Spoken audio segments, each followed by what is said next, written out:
us today, including my colleagues, Council Members Brewer and Carr and Gennaro, and of course, the public advocate, Mr. Jumaane Williams. At today's hearing, the committee will be conducting oversight on the mayor's new elected official engagement form. As elected officials, our top responsibility is serving our constituents. Collectively, we help tens of thousands of individual New Yorkers every single day. My office serves hundreds of Brooklynites every week. We accept walk-ins at our office, answer telephone calls and emails, attend community meetings, and support constituents as we encounter them on the street, around our community, when I'm buying groceries, whenever we can.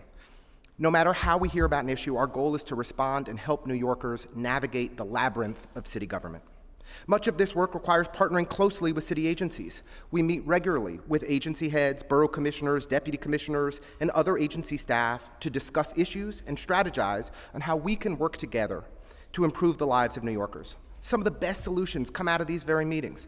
When we're able to share direct feedback with agencies on how certain policies and operations are being enacted on the ground, we can work together to troubleshoot and find ways to improve outcomes for all New Yorkers. Simply put, this is the job all of us were elected to do, to be problem solvers, to be the voice of our constituents in front of city government. On April 10th, that all changed. Without any notice, or our requests for assistance were denied. Instead, we were told to fill out a form and wait. I asked the parks and health departments to address unsafe lead levels in a park. I was told to fill out a form and wait.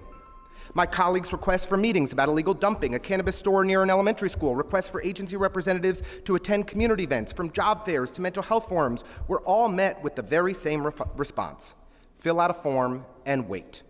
This is the opposite of efficiency. This is the opposite of get stuff done. This is how nothing gets done. And it is in direct conflict with the city charter.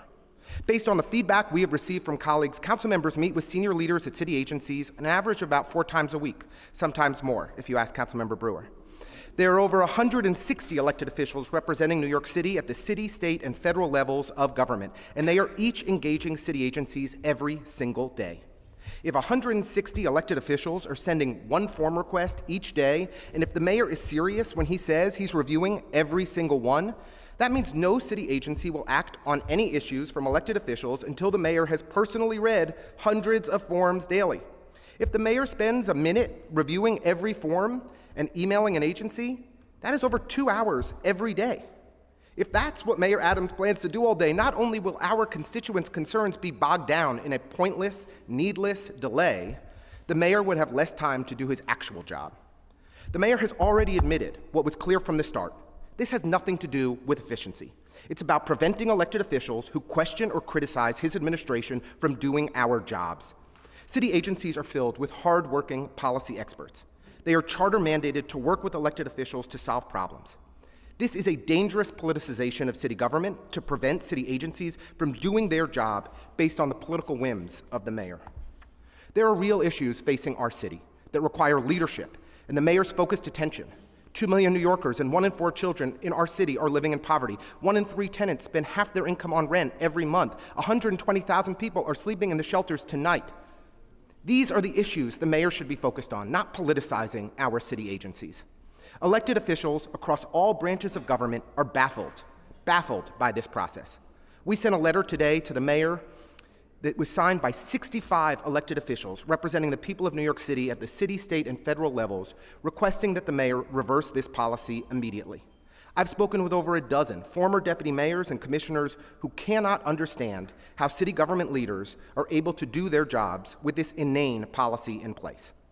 Adams administration representatives, deputy mayors, commissioners, and other senior agency personnel continue to call elected officials like us daily and request meetings with us because they rely on us to secure community support, additional funding, and vital feedback on the projects that they are advancing.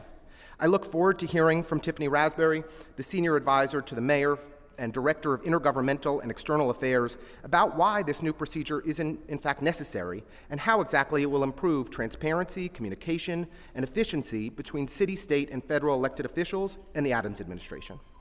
With that, I would like to thank our committee counsel, Jayshree Ganapathy and Erica Cohen from central staff for their hard work in putting this hearing together, and I especially like to thank my brilliant chief of staff, Molly Haley, for her hard work on this as well. I don't think we've been joined by any additional members of the council. Oh, we have Councilmember Schulman online. Thank you for joining us. Before we hear from the administration, I'd like to turn it over to our public advocate, Jumaane Williams, for opening remarks. Thank you so much, Mr. Chair. As I mentioned, my name is Jumaane Williams. I'm the public advocate of the City of New York. I want to thank Chair Ressler and the members of the Committee on Government and Oversight, State and Federal Legislation for holding this critically important hearing and allowing me the opportunity to make a statement. The administration's recent policy to require elected officials in city, state, and federal office to seemingly seek approval from City Hall for meetings with agency commissioners and their executive teams is troubling, to say the least, and all the pushback is truly understandable, and I hope that the administration is listening.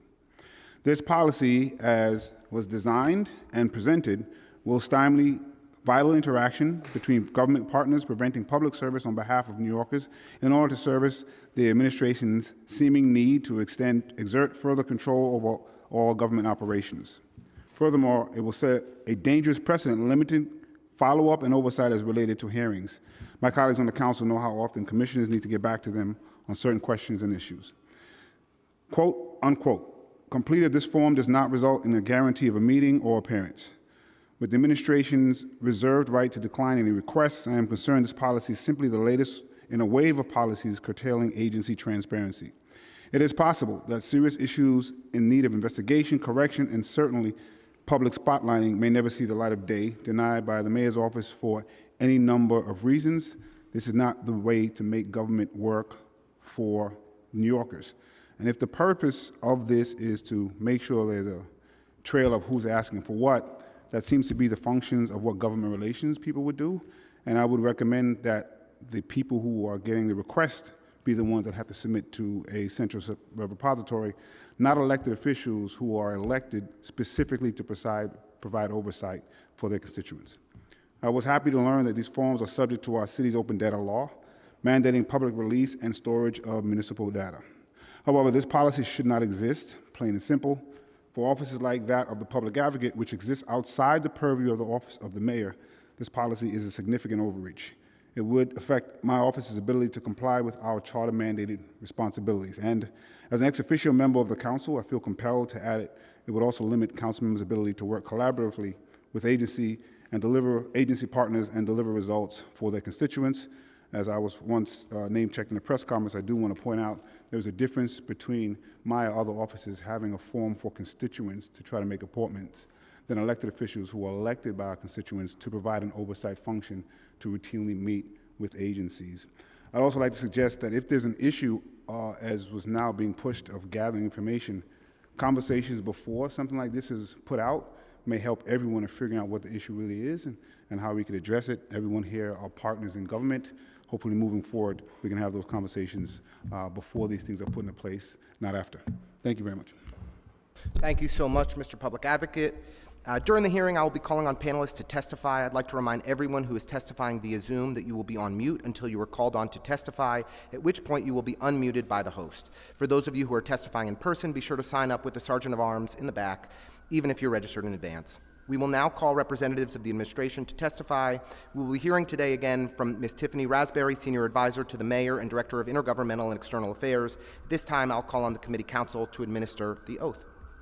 Thank you, Council Member Chair Ressler. I'll call on Tiffany Raspberry. Do you affirm to tell the truth, the whole truth, and nothing but the truth before this committee and respond honestly to council member questions? Yes, I do. Thank you. Chair Ressler. Thanks. I'd like to invite you to prepare your testimony, and thank you for modifying your schedule to be with us today.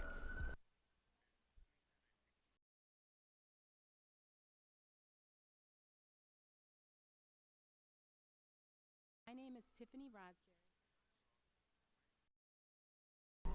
Oh, I guess I wasn't being recorded. Let me start over again. Good afternoon, Chair Ressler, Public Advocate Williams, and members of the Committee on Government Operations, State and Federal Legislation. My name is Tiffany Raspberry, and I am the Director of Intergovernmental and External Affairs for the Mayor's Office. Thank you for giving me the opportunity to address the newly implemented operational protocol, specifically known as the Elected Official Engagement Request Form. The form is aimed at ensuring efficient and equitable engagement amongst elected officials and agency commissioners and executive directors. This protocol not only facilitates coordinations with our agency leadership, but also ensures the efficient allocation of city resources. I want to start by thanking all of you who have already utilized this forum to engage with our city agencies, and also emphasize that every level of government, federal, state, and city, are utilizing it. Examples of appropriate engagement requests include meetings with commissioners or executive directors, meetings with senior level agency staff, requests to either tour districts, attend events, attend task force meetings, requests for taking part in interagency meetings, and requests to discuss enforcement, amongst others. The forum is not intended to stand in the way of elected officials picking up the phone to reach out to a commissioner, borough commissioner, or any other official in the administration. I still encourage you all to continue to do just that. Rather, it's to request formal meetings or a deployment of agency resources outside of an emergency response so that we can make sure we are connecting with and serving all of our government partners as efficiently and effectively as possible.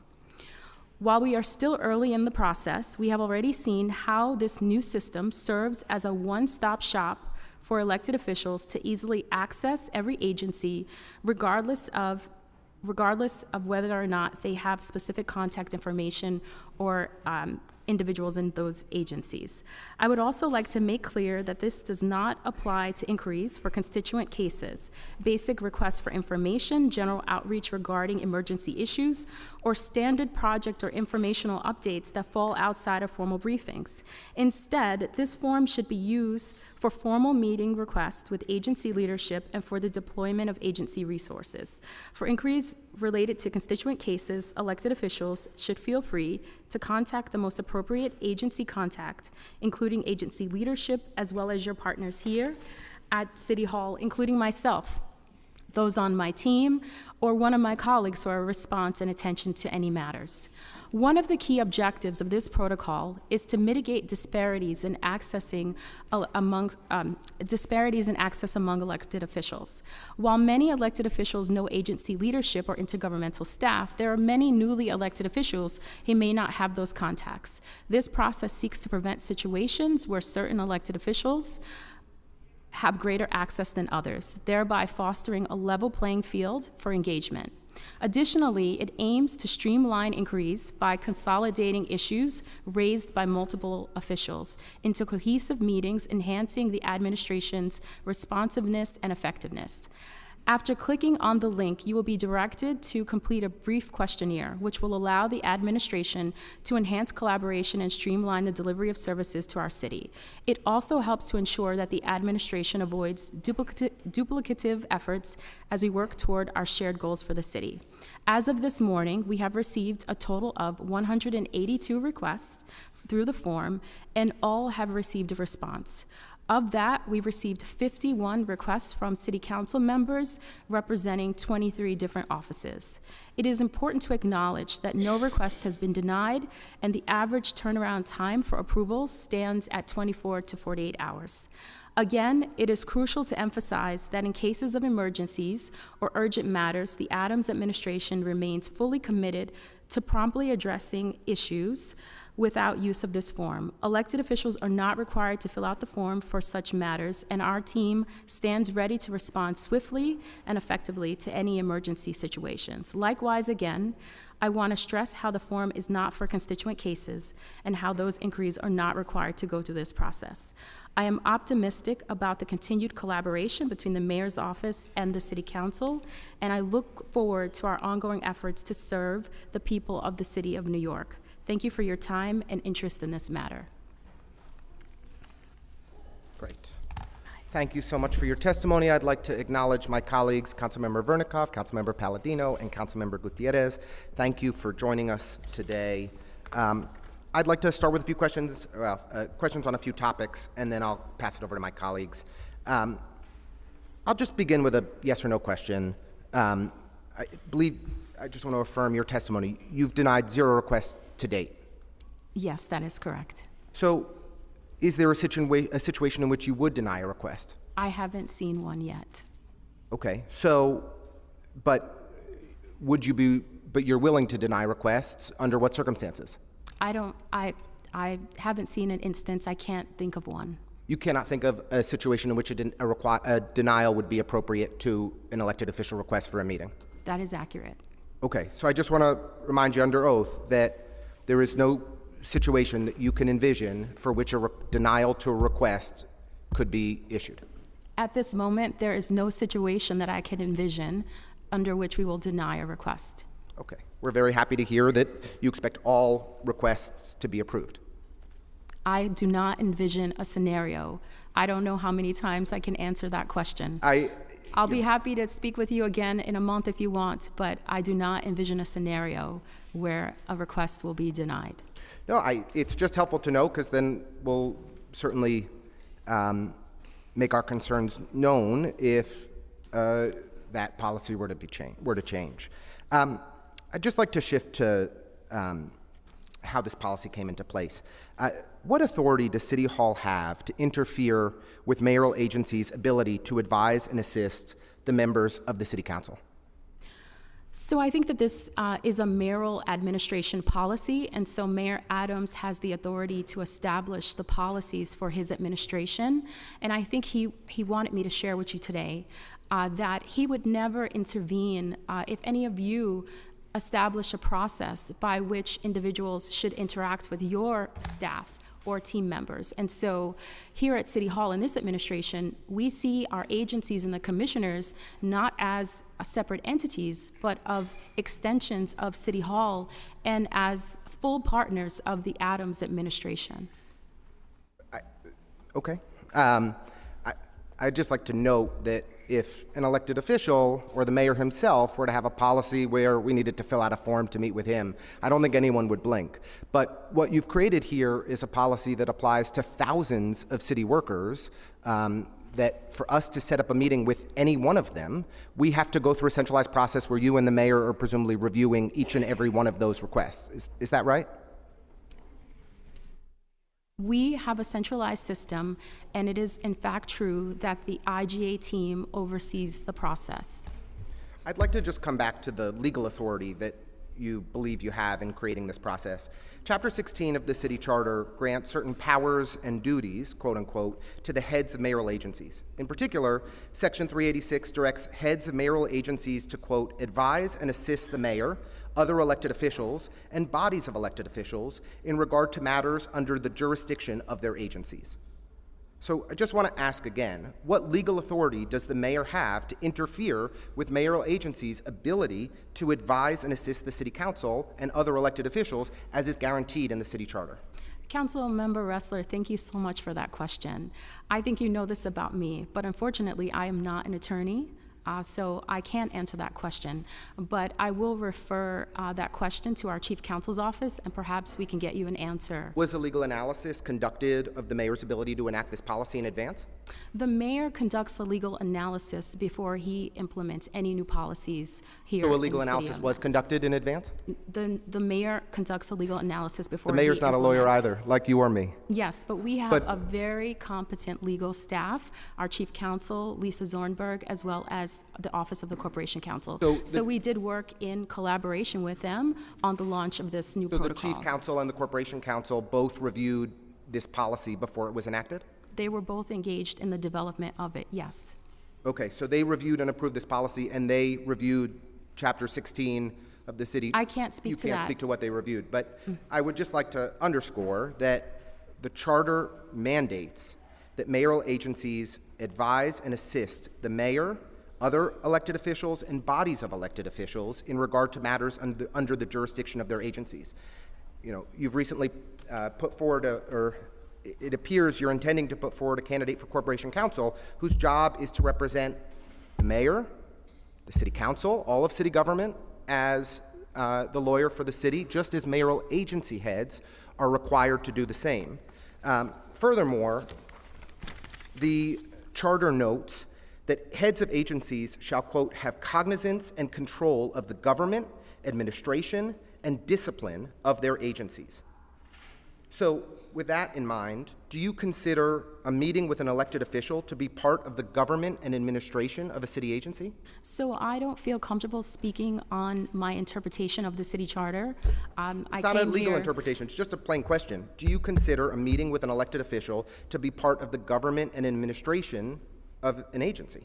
So as I was starting to say, and I'm sorry, council member, I am not here to speak on, my interpretation of the city charter. Our mayoral agencies work at the in collaboration with Mayor Eric Adams and carry out the goals of this administration. Right, but it is the role of an agency. The agency head has the authority to determine the government, administration, and discipline of their agency. It is interfering by imposing this policy and requiring that every agency head check with you and the mayor before they set up a phone call with Councilmember Gutierrez. So, it is interfering with their charter mandated role. Councilmember, I appreciate your opinion on this matter. My team and I will discuss that with the mayor upon conclusion of this hearing. I'd like to just underscore that I believe this is in stark conflict with the city charter, and that you have undermined the independence of agency heads and their roles and responsibilities to work collaboratively with elected officials by imposing this policy. I'd like to go back to the... And Councilmember, just to address that point, we firmly disagree with your interpretation of this and hope that you can take some time to meet with us outside of this public forum so that we can speak with you. Do I have to fill out a form? Step by step. Seriously, do I have to fill out a form? Because that's the message I get on every request I send to City Hall and to city agencies these days, is to fill out a form and wait. Do I have to fill out a form to have a follow-up conversation with you about this? You can always call me up and have a conversation, Councilmember Ressler. That was not an answer to the question. I want to go back to the reason or the impetus for this, because I think the mayor clarified it at a recent press conference. On April 16th, a reporter asked the mayor about the reason for this policy, and the reporter specifically mentioned my name, actually, in their question. In the mayor's response, he said certain elected officials were having greater access than others. Did the mayor implement this policy because I work effectively with city agencies to deliver results for my constituents? So, Councilmember Ressler, thank you for that question. I know that in my engagement, and I'm sure that you can recall this from when you worked across the aisle in the council at the mayor's office, there are often times when elected officials have reached out to city agencies and their calls, emails have gone unresponded to, but they hold City Hall and the City Hall staff responsible for those misinteractions. And so the development of this protocol is to make sure that communications are streamlined and efficiently directed in a manner that is timely and efficient. Yeah, I mean, look, I worked at City Hall, as you noted. I worked in intergovernmental affairs. I managed agencies' communications with elected officials and external stakeholders, and never would we have ever created a policy that would have interfered with elected officials' ability to do their job. And I set up weekly reports where agencies let us know what key incoming they were getting from electeds, what upcoming meetings they had. We guided and provided support and coordinated, as is your role. But to interfere and prevent elected officials from engaging with city agencies is a dangerous politicization of city government. We believe that we are aiding the communications to elected officials, not interfering. And I think that oftentimes some people believe that technology is a tool for the future. But here in the Adams administration, we believe that technology is a tool that we should be utilizing now. And so this new tool that we're utilizing is going to prove to be an effective manner in which elected officials can reach out to our agencies and connect with agency leaders. We firmly believe that. I am a little surprised that we're talking about a multiple page Microsoft Office form as new technology, but that aside, this is not about technology. This is about bureaucratic bottlenecks. And the idea that the mayor is going to review hundreds of forms daily if every elected official in New York City actually complied with this is just an absolutely maddening approach to governing the city. And so, it's really unfortunate that you feel that way. As I've said in my testimony, we really believe that this tool will improve access to city agencies for all elected officials from all levels, city, state, and federal. I can recall an instance where a newly elected official was one of the first individuals to access this tool because they didn't probably have the same level of knowledge about how to navigate the city bureaucracy that you mentioned that many of you here have had experience navigating. Yeah, I mean, historically, the main way that elected officials and others have tracked who and where to contact, who to contact at city agencies is the Green Book. The Green Book, managed by DCAS, is should be an up-to-date resource that tracks who are the senior agency officials and what are their contact information at every single agency. Mm-hmm. But do you have an update on when the last time the Green Book was updated? I don't want to speak out of turn, so can you please share that information with me? It's been years since we've had updates, many agencies, in the Green Book. It was which administration? Under your administration for the last 2 years and 4 months, we have not seen proper, consistent updates of the Green Book. That is the place where you Google and find information about where to contact city agencies, not create silly bureaucratic processes and politicize who can engage with which agency. Why is the administration not taking updating the Green Book seriously? So I think that I can recall that the Green Book hadn't been updated in the previous administration as well. So it's been a number of years prior to the Adams administration. There are some updates in some agencies, but many have not. Technologies change, and the way that administrations do business change. And so the Adams administration implemented this technology because we believe that this is an effective manner in which we can address a lot of the needs that the Green Book did, but in a more modern day way.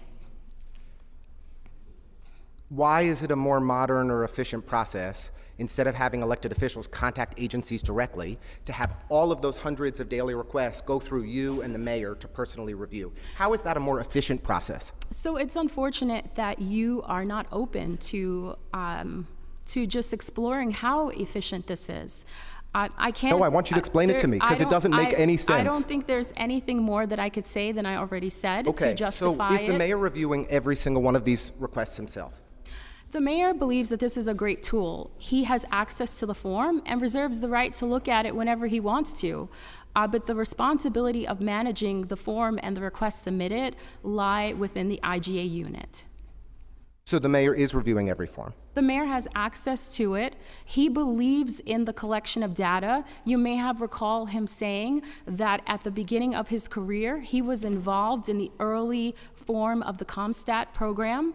As we know, CompStat is an effective law enforcement tool that is not only used in New York City, but has been replicated all throughout the country. And so, he has implemented all forms of processes and technologies. When he first, if you please let me finish, thank you. When he first took office, he implemented a similar system for individuals who wanted to meet with him in his administration. He would have continued, and we probably would have launched this next stage that we're discussing here today sooner. But it's unfortunate that we've been distracted by so many real-life crises, the asylum seeker crisis. We most recently had a minor earthquake. We've had all kinds of things happen. And so this was always a part of our technological strategy to try to streamline city processes and services. Unfortunately, you haven't yet explained how it streamlines city processes or services. I'd like to just share a quote with you. It's a one-stop shop, it holds us accountable because we can see in one place where all of the requests are made. But the accountability piece, I can only imagine. I look at my emails that I receive every day, sometimes thousands a day. I can only imagine what it looks like for our agency leaders as well as your offices. But what I do know is that with this form, no requests will ever go missed. No emails will go missed or noticed several days later than they were sent. And so that's how it streamlines the process, because it puts all of the requests in one centralized place that we can follow and track and make sure that the responses are I can certainly appreciate that it could be a resource. It could be a way that people could reach out to City Hall and make sure that there was City Hall's attention around an issue. But what you've done is prevented any of us from engaging and doing the daily work of advocating for our constituents by directly engaging with city agencies to solve problems. Well, so it's not an alternative or an additional way in which you can help. It's actually a bureaucratic bottleneck that doesn't make any sense. I'd like to just share a quote with you.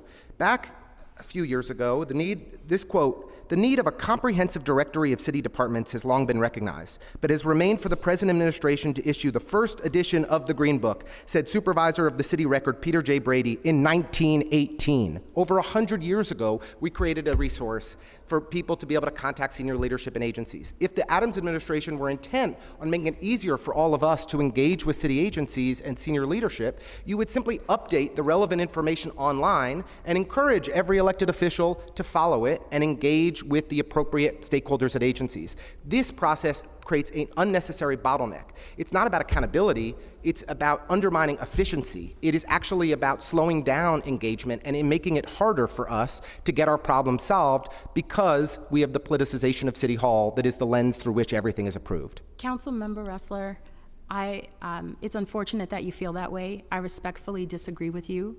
I joined the Adams administration. You know my background. You know where I grew up. I believe that at some point, if I recall, you even met my late mother.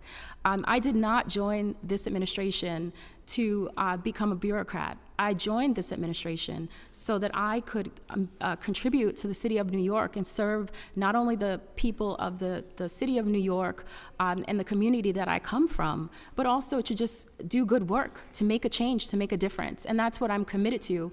And I have to say that it's hurtful to hear you reduce the work that we're trying to do in the Adams administration to the level in which you're describing our efforts today. It's not personal. This is a just simple critique that what's been proposed makes no sense. And we want to have policies in place that allow us to effectively advocate and deliver for our constituents. We don't want to have bureaucratic bottlenecks at City Hall stopping us from engaging city agencies, engaging the Parks Department, engaging the Department of Education, engaging the Department of Small Business Services to meet the needs of our constituents each and every day. So there have been no bottlenecks.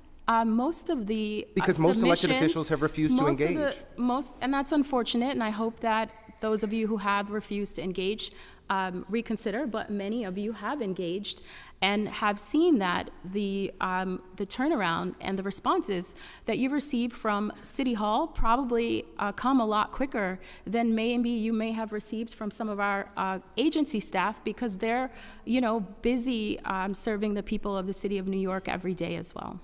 If a lobbyist is interested in meeting with a city agency or City Hall with yourself, are they required to fill out a similar form? That is not in my purview, so I don't have an answer for that. But lobbyists meet with you all the time, right? Is a lobbyist required to fill out a form to meet with you, Ms. Raspberry? So what I will say is that we're in the process of implementing the next stage of this, okay. And this is creating a form so that even when you want to How many lobbyists have you met with in the previous month? Not many. I can't think of any that I've met with. Okay. I primarily engage with elected officials. So you haven't met with any lobbyists in the previous month? I can't recall. The mayor, unfortunately, doesn't release much of his schedule, unlike previous mayors. But, lobbyists spent $33 million last year to lobby the mayor and his agencies. Mm-hmm. There are meetings with mayoral agencies and with City Hall representatives all the time. Mm-hmm. Are they required to fill out any form, to the best of your knowledge, today, to meet with those with representatives from your administration? Yes or no? I don't have an answer to that question. But I can get you're back a direct to you. report to the mayor, you're a senior staffer. Are you aware of any form, or it's just a yes or no, are you aware of any form that any lobbyist has to fill out on behalf of their corporate clients and real estate interests, special interests? Yes, actually. You're aware of a form? Please tell us. Who want to meet with Mayor Adams, who you're referencing, other than the mayor, anybody else? The form that you have to fill out to meet with him. Any other representative of the administration, are you aware of any form that any lobbyist has to fill out to meet with anyone outside of Mayor Eric Adams in the entire 330,000-person Adams administration? I know that it's the mayor's desire that everyone in the senior leadership adopts a form similar to his for meetings. And so we are working on that as we speak. I just have to say, for us to have a process where you're requiring every elected official to jump through a multi-page form of lots of silly questions that you want us to fill out, but lobbyists have direct access to every single person in this administration is a horrible juxtaposition of who you are prioritizing, serving, and supporting. We are here as duly elected representatives on behalf of the people of New York. Lobbyists are there on behalf of special interests, and you are prioritizing their access over our own to meet the needs of our constituents. I respectfully disagree with you. I'd but like I to- also want to point out that I have a copy of the form somewhere here with me, and it's a very basic form that takes only seconds to fill out. And I know that here in the council, we can all understand the importance of data collection and making sure that things are characterized in an appropriate way and responded to and tracked. I am all here for data collection. I am not here for inefficiency and bureaucratic roadblocks. I'd like to just ask you a hypothetical question. I'll close on one topic and then kick it over to my colleagues. I apologize for going so long. I'd like to ask a hypothetical question. If an elected official has an ongoing chronic issue in their district in which they were regularly meeting with representatives from city agencies to push forward and find solutions, would they be required to fill out this form? I'm sorry, can you repeat your question? If an elected official had an ongoing chronic issue in their district in which they were regularly meeting with representatives from city agencies to push forward and find solutions, would they be required to fill out this form? That's a very good question, and one that we commonly hear, so I'm glad that I have the chance to address it here. So let's say you have a long-standing, reoccurring meeting about an issue with a school in your district. What we would like is for our agency staff to input that into the system so that we can have a registration of it. We can know that it's happening. But once you have it in for the one time, there's no need to go to the form on a I think repetitive you misheard basis. the question. I apologize. If there was an ongoing chronic issue, regular meetings were already happening, do now elected officials need to fill out this form before those meetings can continue? I'm sorry if my answer was not clear. I said if you have an ongoing meeting that you've been having, let's say over the past year or 6 months, monthly meeting. I would ask our agency, IGA staff, to submit that to the form, I'm sorry, it's not a Google Doc, but it's like one, so that we would have a record of it. And once it's submitted the one time, there is no need to resubmit for every recurring meeting. Okay, well, this isn't what happened to Speaker Adams. Her district office has been convening an interagency task force to address issues relating to the Tuskegee Airmen Way for more than a year. Their collaborative partnership has been productive and helpful in alleviating long-standing concerns for local residents. But after the mayor imposed this new form, agencies effectively stopped participating, hindering the immense progress made on the Tuskegee Airmen Way. This is not the service that her constituents or any of our communities across the city want or deserve. So we hope that you'll begin having those meetings again with Speaker Adams' staff to get the Tuskegee Airmen Way process moving forward. Thank you for raising that concern, and I believe that we've corrected many of these questions that you've spoken about. But as you can I can imagine, promise you, they have not been corrected. These are emerging issues. The forum has only been operational for the last couple of weeks, and I would encourage you, when you meet these kinds of challenges, that you call me or my staff, Connor Martinez, who you know very well, who's the Director of City Legislative Affairs, to raise them with us and we can discuss it so that we can address them on a one-by-one basis. Just want to be clear, the Speaker is not a stranger to City Hall. She knows everyone in the mayor's office. She's raised the issues and was told she needs to fill out a form to see this issue move forward. I'm asking on her behalf, is the administration prepared to continue these meetings and move forward to address? Of course, and I believe we had a meeting in her district with our agency representatives last week. She is keen to see this move forward, as And am if you I. have any specific information, the type of meeting, the agency, that would help me address this more directly. We will follow up with you in writing with all the relevant information, but we're very pleased to hear that you're ready to move forward on this important issue. Thank you. Two more questions from the Speaker. The Speaker has publicly stated that she initially found out about this directive via a journalist post on social media, which is, of course, unacceptable. Did the administration intend to brief the Speaker and the Council on this mandate? If so, when? Of course, as you know, we have regular communication with multiple senior leadership level staff members in the Speaker's office. We had a rollout plan for this engagement. It started with briefing our agency leaders and administration officials and ironing out any questions or concerns that they had. Our next phase was to convene the elected officials, and you all know that I love to convene large groups of elected officials on Zoom calls, right? It's something that we do quite regularly. And that was something that we had planned. Unfortunately, the information broke in the news before we could get that meeting scheduled.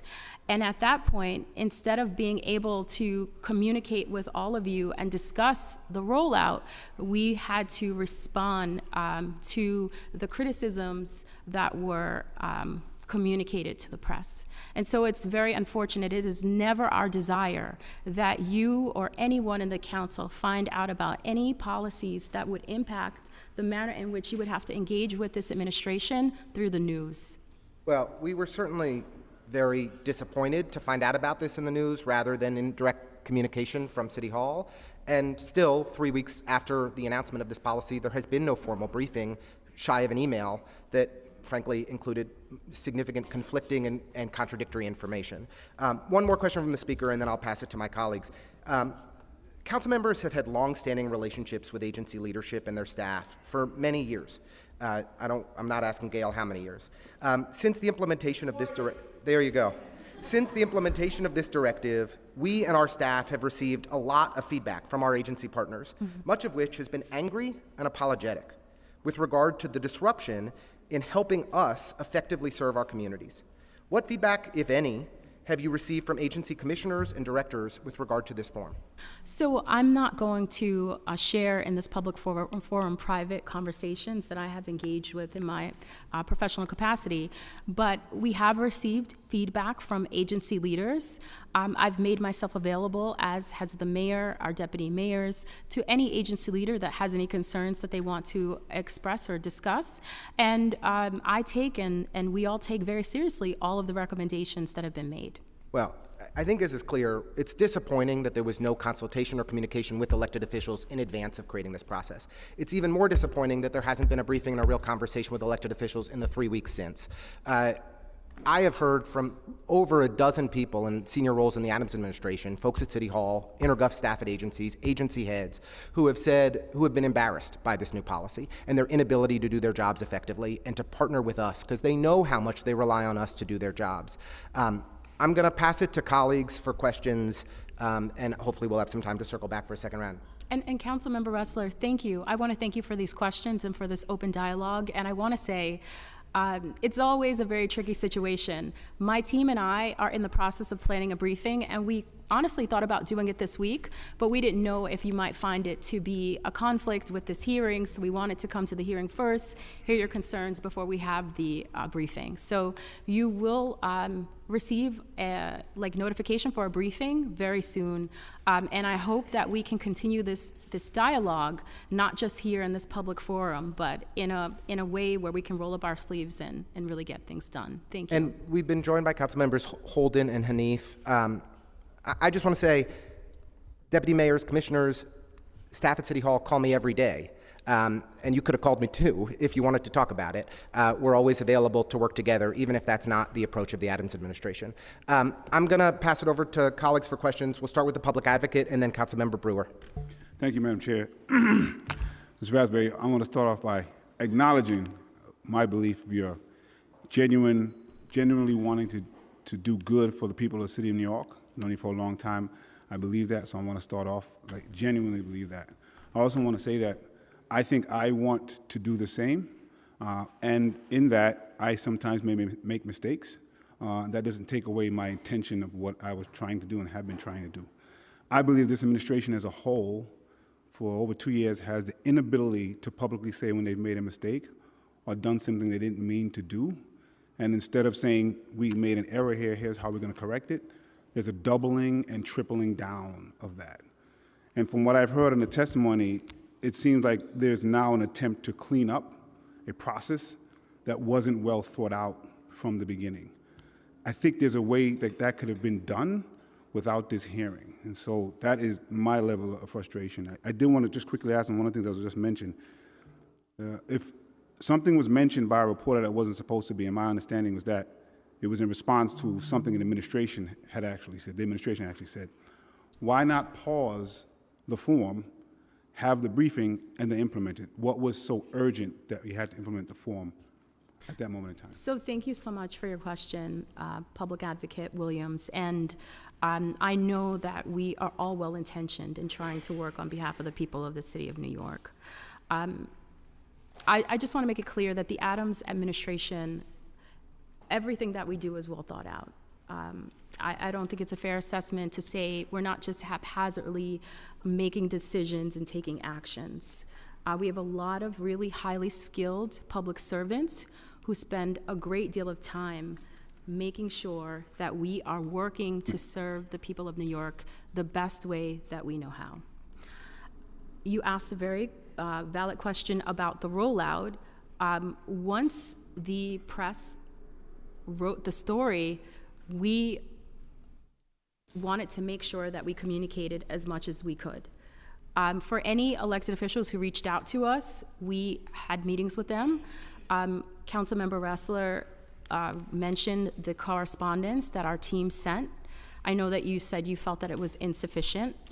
At all points, we communicated that we were available to answer direct questions. We wanted to talk to people on a one-on-one basis because we felt like if you have very specific questions, we want to make sure we get you very specific answers.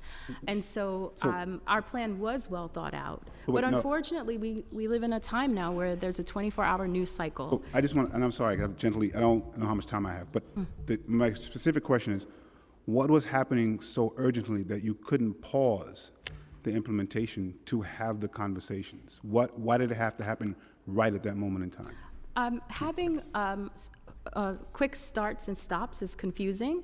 And so But it one hadn't thing started. that we want to always make sure is that our messaging is consistent. And I think that The 3 weeks the process into hadn't started. 2-3 weeks into this process, there's still plenty of time and opportunity for us to answer the questions that you may have and talk about the process. At the moment in time I'm talking about, the process hadn't started, so it wouldn't have been a starting and stopping. It would have pushed a few weeks so that we can have this conversation privately as opposed to starting and stopping. So why was that the decision made not to pause it then and to go through this process to where we're going through it now? I appreciate your question. Thank you again. As you know, I serve at the pleasure of Mayor Adams, and this is his policy. And so he made the decision that we should move forward. And I know that he would be open to having a conversation with you if you wanted to question why he chose that. Well, we can let him know this was probably the worst way to put forward even a well-intentioned, particularly when you heard feedback that it was going to be troublesome. And I think this is a great example of how the administration decides to move forward. Another thing about the charter, we have some charter questions as well. I won't bring it up because it sounds like we're not prepared to answer. I just want to be clear, in the well-intentioned, thought-out process, are you saying that the attorneys reviewed the charter to make sure that this form complied with the charter mandate? I don't know what the process was that the law department and our chief counsel's office engaged in when they reviewed this form, but I can't imagine that they don't take all the law fully into consideration when they're reviewing policies. So in the well-thought-out process, we're just not sure if the charter was reviewed. Well, you called me here to speak about my experience with the form, and it was not in my responsibility to review the city charter as it pertained to the form. So I can only speak on the job that I did and that I continue to do in this area every day. And the last thing I will say is because, and I'm, you know, the form itself says completion of this form does not result in a guarantee of a meeting or appearance, which says to me that there is a way that it will be denied. I still would love to understand what that way, what was envisioned for it to be denied. Otherwise, we wouldn't have that. I don't know if anything was envisioned, but I'm none sorry, of us can predict the future. All that I could speak on right now is that there haven't been any requests that have been denied. And then you mentioned another thing that I hadn't heard of at all. And which I'd like to say, Councilmember Ressler, we believe you submitted a request, but maybe someone I have not submitted a request. submitted it as spam, but when No, it your was staff submitted a request on my behalf. submitted, we thought we responded immediately, so. I know I just want to finish this because one, I don't know if you know in the form, to speak with my office, myself, says I have to fill out a form, which is quite interesting. I don't know if you've reviewed to make sure everything makes sense there. But the other part is, you mentioned something else I hadn't brought up, which is some elected officials, newly elected officials, don't have the same contacts, which is a separate problem. I'm not sure why this would not be one way that you can contact if you don't have the contacts, as opposed to the only way to try to provide this. So this clearly seems like this is a process put in place to solve a problem that no one else knew was happening except the administration. And if there was an issue, I think it should have been reversed, that the administration find a way to gather that and hold them accountable for not responding, not having duly elected officials whose job is to hold the administration accountable, jump through a bureaucratic hoop that could possibly be denied. And thank you so much. For the second round, I might do that as well. And Public Advocate, I really appreciate your feedback. Thank you. Thank you. I just want to strongly echo the public advocate sentiments, and I just want to come back, since he and I both saw pretty obvious conflicts with the charter as a result of this policy. I understand you're not a lawyer, but did you read the legal analyses that the Corporation Counsel and Chief Counsel seemingly created for this policy, or did you speak to the attorneys to affirm that they thought it was a legal and appropriate policy? I will have to I did not see any legal analysis. And no. you did not speak with the attorneys to check or ask or affirm if this... Of course, we all sit and talk all the time, but you're trying to ask a very specific question that I'm just telling you is not in my purview, and that is not what you asked me here today. And to be quite honest with you, I asked this committee to provide me with questions prior to coming here. Ms. Raspberry, and so with if all you due had respect, I offered to do a call with you in if advance you- of this, and you said no. If you had provided me with these questions, I would be able to answer you, but ask you every keep agency asking who comes the before same my questions committee. about the city charter over and over, and I am not here to address what any lawyer in this administration's interpretation of the city charter was I as simply it asked if pertained you to this form. discussed it with them, and I just want to be clear. I offer every administration witness who comes before my committee the opportunity to speak in advance. I offered you that same opportunity, and you demurred. So please don't imply otherwise on the record. Ms. Brewer, Councilmember Brewer. Thank you. The last Green Book was 2016 de Blasio, and I have them back to 1978, just in case people want to know when the last Green Book was. And sometimes, just in terms of access, Green Book NYC online is fine, but there are not many phone numbers there. So what I do is I look at the number, I look at the date, I look at the title of the job, I call that number, and I get somebody. So it's just a crazy way to have to do work sometimes. This, as you know, makes me crazy, this form. No mayor's ever asked for it. It does feel a little bit like Big Brother wants to know what's going on, as opposed to good government. So, I have the honor, of course, of the Oversight and Investigations Committee. They have an investigation staff. If they're going to do an investigation, they always contact the agency, they state what they're doing, but on other times it makes sense to do an investigation without contacting the agency. What I'm saying is they are now precluded from going to certain locations, particularly focused on migrants, unless they fill out a form. That is not, in my opinion, and nor in the opinion of the attorneys working on that committee, appropriate. That doesn't mean that they can't do their job. So how would you respond? These are not elected officials. These are staff people who have a job similar to what the public advocate does, I guess, to do an investigation, to then bring the information back to the city council, happy to share it, have a hearing, do a report, always with information going to the agency. But the idea of having to tell the mayor that all of that is happening, it borders on insane to me. So I'm just want to understand is even an investigations that is legally mandated as an oversight body has to go through a form? That's my question. So thank you so much for that question. I can recall an instance, I think within the last 2 weeks, so within the first week that we utilized this form, where a staff member from the Oversight and Investigations Committee reached out wanting to schedule a tour with the NYPD to go on a ride-along. We responded immediately. I think that since that happened, they've gone out, staff members have gone out on 2 different ride-alongs with the NYPD. So in that instance, it didn't interrupt the process of government.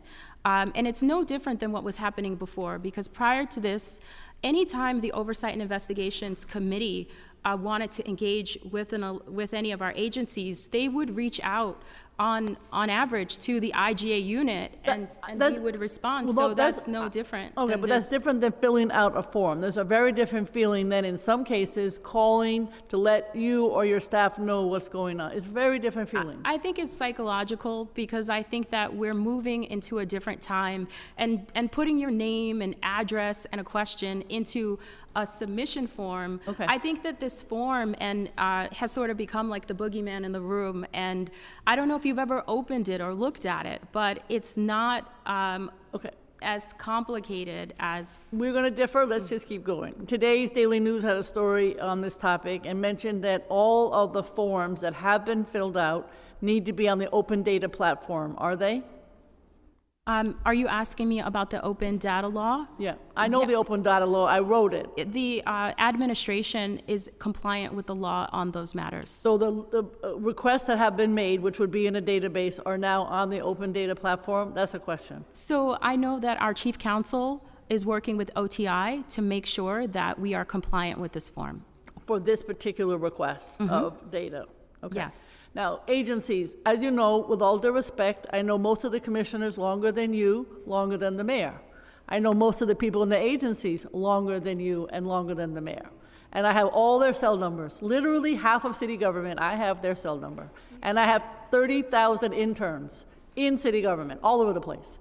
So the notion that to talk to them, I have to fill out a form, you can't imagine how it feels. It's like ridiculous. So I will not fill out a form. I'm just letting you know. And so I will continue to get my work done by talking to the people for whom I have great respect. You have phenomenal, phenomenal commissioners. And they don't want to fill out a form. So my question to you is, have you, because they obviously don't want to lose their job, so they may not tell you, I don't want to fill out a form. But I have 10 people who have called me, and I'm sure there are others, who say that having this form is impeding their ability to do their job. So, council member, thank you for that question. As I mentioned in my remarks, there are very specific instances when we are asking you all to fill out this form. We are not telling you that you can't call the people that you know and that you are friendly with and have conversations. If you are calling an agency leader to ask them for an update on a conversation that you've already begun, we're not telling you to fill out a form. I listed out some very specific instances, and so you should continue, all of you, to enjoy the relationships that you have with your former interns, former colleagues, and friends. Politics, I've worked in and out of this building over the last 20 years as well. So we all have longstanding relationships and friendships that, go beyond the workday. And that's the great thing about this work that we do. And we should all continue to utilize those conversations. We are just asking that if you are looking for agency leaders to deploy city services to your district, or if you are looking for formal meetings, you should utilize the form. Okay. One other issue is related. We obviously get a lot of eviction requests. We get a lot of human service requests. There is a form you have to fill out. It's not related to your form. It's a different form. And what happens is the agencies are nervous, the constituents are nervous, my staff is nervous, because by filling out that form, which does take some time to comply with by the agencies, sometimes we are not able to deal with the eviction. So there's another form. I will get you information offline, but the notion that any of these forms impede the work of government, I have to say, if I was in charge, and I'm not, I would say, we made a mistake on this form. We will, at this point, as I think the public advocate said, we will pause, figure out what makes sense, when is the form actually necessary. It really, I have to say, all the way back to Ed Koch, Bloomberg, nobody's ever asked, and I don't even know if around the country anybody's ever asked. It sets a cold blanket, shall we say, on the work between city government and the people who want, just like you, city to succeed. Now, you're very accessible. Your staff is fabulous. I don't think this helps with them doing their job, and I know it doesn't make sense for the agencies. If you're asking the agencies honestly, they're going to tell you this is not helpful to them, because 10 of them have told me. So I really wish you would reconsider it. I know the mayor, he's just as stubborn as I am. And when That he is really decides he's going to stubborn. do something, he's going to do it. I'm stubborn too. But this would be an example when you would say, mea culpa, I've made a mistake, and let's see if we can review this and figure out a different system for how we can communicate better. Thank you, Mr. Chair. Thank you so much. And if I have a moment, Sure, briefly. I consider it one of the greatest privileges of my professional career to work for Mayor Eric Adams. I think that he is a great leader. And so I will take everything that you have said here back to our team under consideration, but I don't want to walk away without stating that whatever personal feelings are. Mayor Adams is a great public servant, and he is doing the very best that he can to make sure that city services are provided to the people of the city of New York in a non-bureaucratic, efficient, and effective manner. Thank you.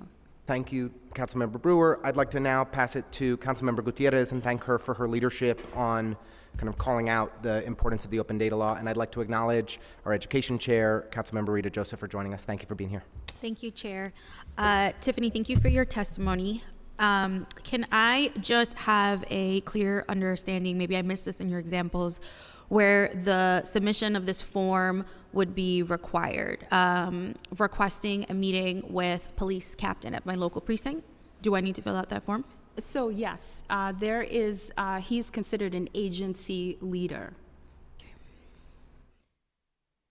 But in contrast, if you have a concern and an emergency concern, you want to reach out to the captain, you should feel free to do that. If you want to reach out to the community affairs officers in a precinct, you should continue to do that. This is solely directed at leaders in the city service. Okay.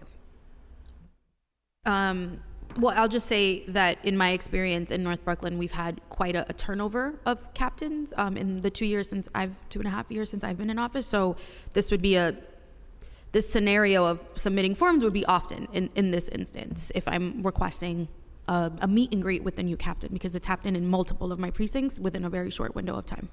Yes, and I've heard from your colleagues in an instance where a new captain might start at a precinct and they've reached out that they didn't get a response as quickly as they've wanted, and City Hall has had to intervene to coordinate communication. And so this, if you're saying that you're experiencing great turnover, this solves that problem, because you will always be sure to get in front of those individuals in a quick and efficient way. Well, I never had an issue connecting with them despite the turnover, right?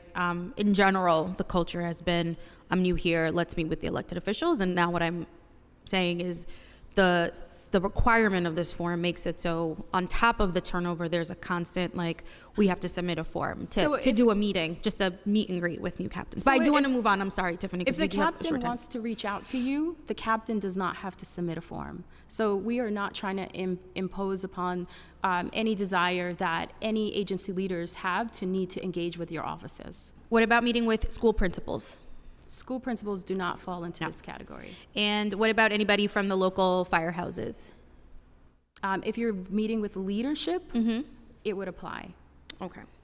I would love to... And in the point in which you're engaging with FDNY officials might be likely in emergency situations. So in no way would this apply in those instances. Okay. I would like if you can just expand in your testimony. You mentioned that there haven't been any denial of requests. But I do know from certain members that they were denied specific requests. So they had asked for a walkthrough with a commissioner, and the request was denied with the commissioner, but a suggestion was made to meet with another agency head. Do you have the number on how many of those you've responded with? I don't, and I apologize. I don't have that information but on hand, but I can get back to you. Okay, and you wouldn't qualify that as a denial? Not at all.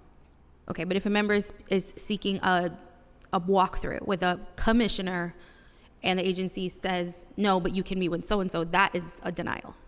It's not a denial, because I think that this is streamlining resources and making sure that appropriate members of the administration are handling appropriate tasks. So if there is a borough-specific or community-specific outreach that you're making, it might be more appropriate for you to talk with the borough commissioner who has more direct knowledge about it for this walkthrough than to have the commissioner go out and then follow up with the commissioner at a later time. But why not make that an option as opposed to this is the response? Well- And I'll just say that in that, and I can talk to you offline, in that specific scenario, the commissioner reached out to the members saying that they were happy to do this tour. They were just being told they couldn't do it. So I appreciate the feedback and would love to continue the conversation offline. And was there, on the spirit of opting in, was there a conversation before the launch of this form with agency commissioners and the option for those agencies that maybe get thousands of requests versus agencies that get significantly less? Was there an option for them to opt in or opt out of this form We process? believe in uniformity, so this is not an optional. This is not an optional process in our administration. But we did seek feedback from agency leaders throughout the city service before the deployment of this form. Can you share with no specific people, but what was some of the feedback? As I stated the last time one of your colleagues asked me a question, I'm not going to share confidential conversations that we have in this administration, but thank you. Okay, but so then we have no way of knowing if the feedback was negative or positive about the form. There was just existing conversations, but they were neither supportive of it or not, is what I can walk away with. I don't think of information in that way, negative or positive. I think that, It's feedback. we're Feedback not- is in that way, Mayor positive or Adams negative. welcomes critical comments, critical communications. We're not afraid of having hard conversations, and if anyone has any criticism, as I'm sitting here today listening to all of you, we're happy to hear it, take it back, and consider it. Okay, I would just like to add to what Chair Ressler said earlier, where I've had, and Councilmember Brewer, where I've had relationships with a lot of these commissioners for a long time, and I'm connecting with them one-on-one, and they are not, I think they do not agree with the intention of this form, which, as you've repeated, is to create more efficiency. They agree with a lot of the members here that it's inefficient, that it's not an appropriate way to really run InterGov. And just in the last second, I think you said it before, but if I could just get you to confirm, because we did send out a letter to the mayor, you were copied on wanting to hear a commitment on the compliance of any and all data collection for the purpose of open law. Can you just repeat whether you are all committed to submitting all data information? We are committed to complying with the open data law, yes. Thank you. And I just want to say thank you for your questions. Thank you for the letter. Change is hard, and change is often met with resistance, but there are lots of systems that have been introduced that were resisted at first and then in the long run proved to be worthwhile and worthy. And so we want to let our work speak for us. If you submit a request to the tracker and you get a timely response and you're able to connect with agency leaders, then that's just my work and our administration's work speaking for us. And that's all we want the chance to be able to do. Do you all, sorry, Chair, one last question. Mm-hmm. Do you all have an intention to assess the efficiency of this form at some point within 3 to 6 months and say, this is what we want to change, this is actually not good? Is that something that you can share with us now, that there is an intention to look, assess, evolve if necessary? We are doing that every day. And that's really the point of data collection. Data collection allows you to look at things from a bigger picture and see where the needs are, where resources perhaps need to be deployed at extra resources. And so we are reviewing our systems, all of them, all the time, and having, very detailed conversations about what's working, what's not working, and what we could be doing differently, better, and just making sure that we're providing services to the best of our ability. And can I just ask, and it's not, you don't have to answer right now, that in compliance with open data, that the administration make the distinction between denials that are made versus suggestions that are made with appropriate staff? So Thank as you. I said, our chief counsel, Lisa Zornberg, is working very closely with the OTI team to make sure that the city of New York remains compliant with that law. Thank you. Thanks so much. I'd now like to go to Councilmember Palladino, followed by Councilmember Vernikoff, followed by Councilmember Holden. Thank you very much, Chair. I appreciate it. Let me start by saying this. While Rome is burning, we're concerned about filling out papers. Let me say this also. These papers take exactly 2 minutes to do. Let me say also this. We asked the same requirement of our police officers not long ago, where all of you sat here and said it's necessary that they fill out paperwork for transparency. Well, now we're being asked to fill out a 2-minute piece of paper, which I think is outrageous. I agree with the format. I am not going against the format, because if the police have to fill out papers, guess what? So do we. And anybody who has a problem with that, too bad. You should also think before you act. Now, we all have our commissioners that we deal with. Tiffany has sat here and given us her time. The mayor's office has sat here and given us their time. And anybody who knows commissioners, we all do. And to Councilmember Brewer's point, I have a list, too, of private cell phone numbers that I know that if I call, they will answer. This is just for transparency, and like I want to say, this is absolutely ridiculous, in my opinion, that this meeting is actually even taking place, given the fact that the police have to do it. What's the big deal if they have to stop and fill out a few forms? Well, you know what? It is a big deal. But this, what we're asking to do, it gives the mayor's office transparency. It gets also to, an opportunity to see how well the offices are working, our district offices. Because I'm very proud of the way my district office works, and I'm very happy to fill out whatever needs to be filled out. So on behalf of District 19, I want to say thank you very much. Thank you. Thank you very much. Thank you, Councilmember Palladino. Councilmember Vernikoff. Thank you very much, Chair. I'd just like to say that I agree with some of my colleagues here. I don't think that the form is a good policy. I think it adds to red tape and bureaucracy. But I also would like to call out the complete and utter inconsistency and hypocrisy of this body when they vote for the How Many Stops Act to burden our NYPD, who's already burdened with crime in our city. But when it comes to their doorstep, and now has to be imposed on them, then it's forms for thee, but not for me. I think that's incredibly inconsistent, and I agree with Councilmember Brewer. I think that the NYPD should do the same. I think that the NYPD should say, I'm not going to fill out this form. I think every single police officer should refuse to fill out this form, and I think that we also need a mea culpa from this body, and we need to reverse the How Many Stops Act, because we are burdening the NYPD with the inefficiency of filling out forms when they have a job to do. Thank you. Thank you very much, Councilmember Vernikoff. Councilmember Holden. Thank you, Chair. I have a very different view of that to some of my colleagues that just spoke. We have an issue where car meetups in our communities. It's many communities around Queens and Brooklyn have these car groups that get together and they play loud music till the wee hours. So we wrote an email to some of a commander in an affected precinct. And we got an answer, you have to fill out a form. I found that insulting. I just found it insulting that we're trying to fix quality of life issues and we have to fill out a form. Particularly since I've written to the mayor, I've written to many agencies, and I get no response to my letters. So now I have to fill out a form to get a meeting together to try to solve a problem. It's just adding another level, Tiffany. It just adds another level. We have too many levels now that are not being addressed.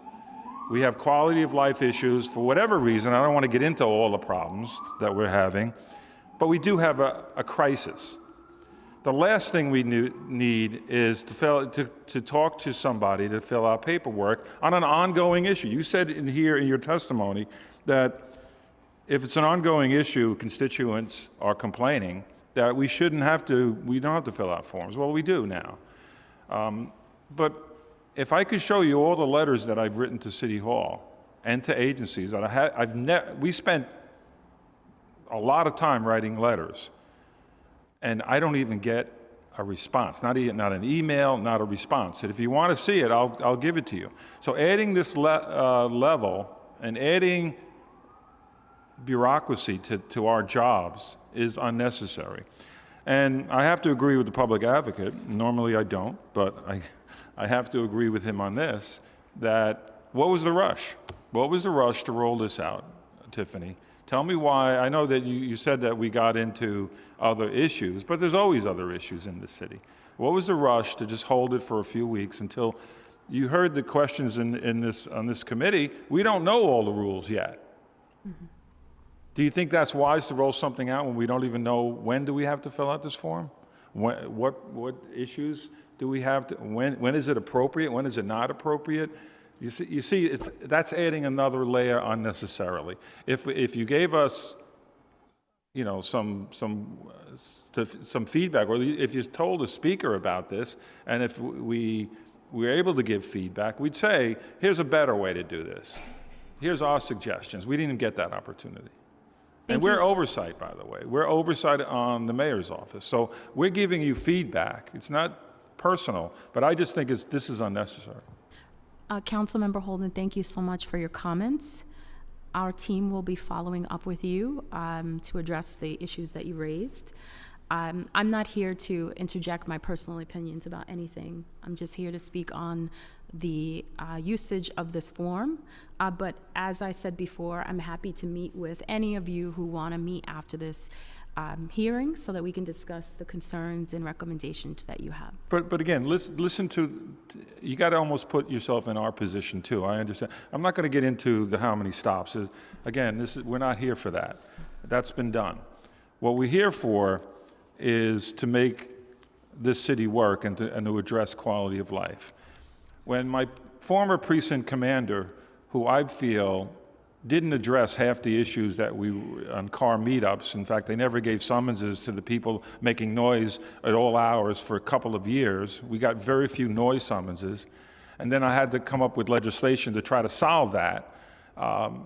Then we're getting told by the same commanding officer, who's now in another precinct in Queens, experienced the same issues, to try to get a meeting together with some of the commanders of the affected precincts, fill out a form, I get told. That's insulting. Because we didn't get the service we were supposed to get. And it's almost like this is unnecessary. Unnecessary. Let's stop adding stuff. Let's solve these issues in the right way.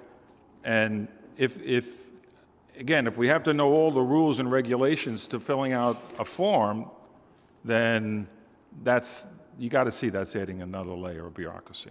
Thank you, Chair. Thank you so much, Councilmember Holden. I just want to say, if you're keen to understand what meetings are happening between elected officials and your agencies, why not just ask agencies to report that information directly back to you when they hold meetings? Why not take this bureaucratic obstacle out of the way and just report back the meetings that agencies have with elected officials? Or do you not trust your agencies to do that, or to make decisions on which meetings they should hold? Again, council member, respectfully, I disagree with your interpretation of this process. We are in constant communication with our agency leaders and partners, and we believe that this is an effective way to improve access to city agencies for all elected officials from every level of government, city, state, and federal, and we've implemented this to more efficiently and effectively utilize and deploy city resources. But I'd love if you can answer the question. Why not just have agencies report back to you on what meetings they have with elected officials? Why not do it in reverse? That's how it's always been done. We communicate over many mayoralities. We do that, and more so. We communicate with our city agencies and leaders all the time. But you've created a process that reverses it and creates the bottleneck and the approval process at City Hall, so you decide which agency meetings happen. There have been no bottlenecks. But that is just what your opinion is. As we've heard from colleagues, we had a colleague who requested to have an agency head come out for a tour. The agency head wanted to come out for the tour of their district. City Hall denied it. City Hall rejected it, is what we've been told by the council member. And that they said another agency mid-level staffer should go out instead, despite the agency head, who has a charter-mandated authority to make that decision for herself, and despite the charter-mandated authority of the agency head to work with elected officials, City Hall intervened and said, no, some mid-level staffer can go out and do this instead. How is that not a denial? I appreciate your feedback, but your interpretation is not accurate, so we'll just agree to disagree. I just wish you would answer the questions. As you know, we sent a letter from 65 city, state, and federal elected officials asking you to reverse this policy. Has it changed your opinion at all? What would it take for you to consider reversing this policy? If 100 elected officials asked you to reverse it, we're the ones who are impacted by it. We're the ones who understand how it negatively undermines our ability to do our jobs and fight and serve for our constituents. Is this 65 elected officials across city, state, and federal government, is their opposition to this policy, their request for reversal, encouraging you to change your mind? Mayor Adams implemented this policy because he believes that is the best tool that we have at this time to effectively deploy city services. And I encourage you and any of your colleagues here today to reach out to him, to speak with him directly about any concerns that you may have if you feel like the answers that I'm providing you today are insufficient. So it doesn't matter if every elected official in the city of New York, except for Councilmember Palladino, opposes this policy. If every city, state, and federal elected official were to tell you that they think this makes zero sense and this undermines our ability to do our job, you and Mayor Adams are just going full steam ahead anyway. You do not care. My personal opinion is not relevant here. And so if you have questions... Did you propose this policy to the mayor? Excuse me? Did you propose the creation of this policy to the mayor? Whose idea was it? This is a policy that Mayor Adams implemented. Did you propose it to the mayor? It's just a yes or no question. No, I did not propose it. So this was not your idea? This was not my idea. Okay. It wasn't my understanding. But we hope that you'll start to listen to the elected officials who represent our community, who represent the communities and know best about how we can fight for and serve our constituents. I'd just like to ask, in our final few minutes, how many city officials are subject to this policy? Do you know how many thousands of workers have to have their meeting requests reviewed by you and the mayor? Any estimate? I can get back to you with a specific number. Is it all if you'd people like. on the substantial policymaker list? It's senior agency leaders. Okay, so senior agency leaders, if we were to take the substantial policymaker list as a floor, the conflicts of interest board substantial policymaker list that every agency submits to COIB as the senior agency leaders who have policymaking authority, that's 2,500 people. That doesn't include your 77 precinct commanders or 250 firehouse leaders that you told Councilmember Gutierrez were also subject to this. So we're upwards of just off, I don't imagine you have a comprehensive list of who's subject to this, do you? Do you have a comprehensive list of which city officials? I can get back to you with that information. Could you provide that to us in writing of exactly which city officials are subject to this? We can get you a list. But it sounds like upwards of at least 3,000 people are subject to this. So any meeting requests with any of 3,000 people are supposed to go to you and the mayor for review and approval. That number sounds a little high. 20. As I said, I'm not going to make assumptions here, and I can get back to you with that information. Okay. I'd just like to ask a couple other questions. As far as we could tell, there's no data security on this form. Are there any protocols that you have put in place with OTI to ensure the confidentiality of this information? The Chief Counsel, Lisa Zornberg, as I mentioned earlier, is working with OTI on those matters. Okay, but I just would be concerned. There's sensitive information that's included in these requests, and it doesn't appear that there's any data security policies in place. The form that, do you know who decided which agencies were included on the list of meeting requests? Like who put together the list of which agencies I have to go through this form to meet with? I don't understand the question. It's a citywide policy. But you included on this form library systems. You included on this form the Campaign Finance Board, series of non-mayoral agencies that are not subject to your decisions. If you go back to the form now, those agencies, I believe, are no longer listed. They've been removed. Okay, Yes. great. That's good to hear. I'd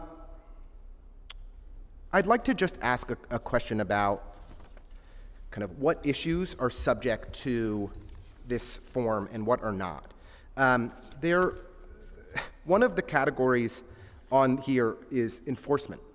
So if it's an enforcement-related issue, we're supposed to go through this form. An example of an enforcement issue might be wanting to go out with a sheriff to engage in enforcement on an illegal marijuana shop. If a tenant has an enforcement issue that they need help from HPD That to sounds inspect, like, no. that's not enforcement? I've said very clearly, constituent matters, which is what that would fall under, are not subject to this process. I just want to be very clear. And Every single I'm issue I raise with always- city agencies, every single issue we all raise with city agencies are on behalf of our constituents. I don't know how to define what a constituent matter is. Everything I'm doing is fighting for my constituents and doing my absolute best to advocate for their interests. So when you tell me constituent matters are not subject to this form, nothing would be subject to this form if that's in fact what you're trying to say. Well, council member, I'd be happy to go through this in greater detail. Okay. If you have some And more specific examples you want to share. A tenant who has an enforcement issue with HPD, buildings, nope, construction we've issue with made it DOB. clear that Nothing. those- None of those- those issues. No Exactly. enforcement. But if a sheriff has an enforcement issue, that would be subject, but no other enforcement issues That would is be? a deployment of city services to a particular district. And I just want to remind you, Ms. Raspberry, since you're under oath today, libraries, CFB, COIB are all still on the online form. None of them are mayoral agencies. We've just checked and confirmed. I see. Well, thank you for letting us know. Yeah. My team and I requested to have those removed. So if they're still there, thank you for pointing it out.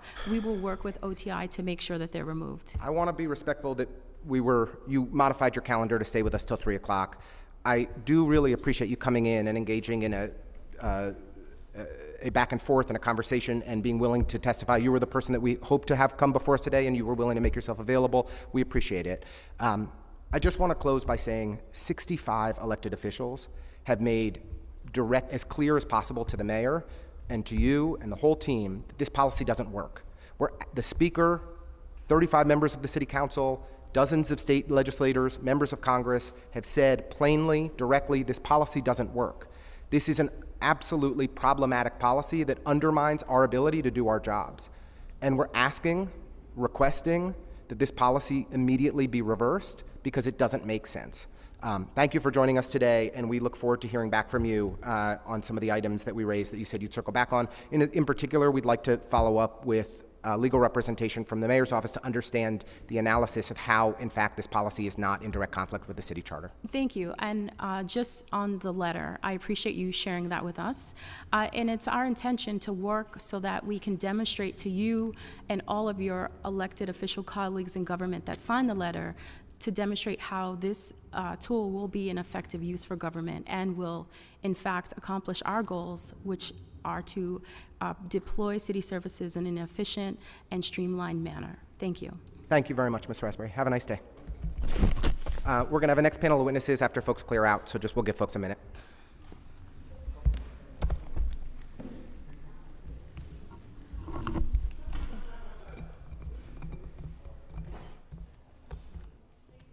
Thank you.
Let's do it. Oh, I got to read something.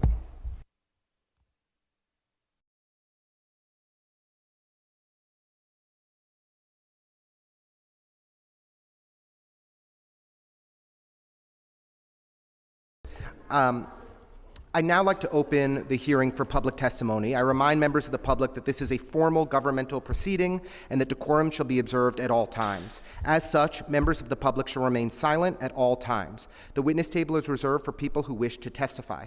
No video recording or photography is allowed from the witness table. You guys can keep talking. Further, members of the public may not present audio or video recordings as testimony, but may submit transcripts of such recordings to the Sergeant-at-Arms for inclusion in the hearing record.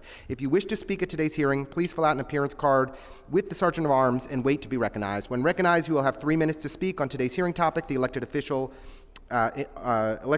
agency engagement request form. I didn't realize that was the name.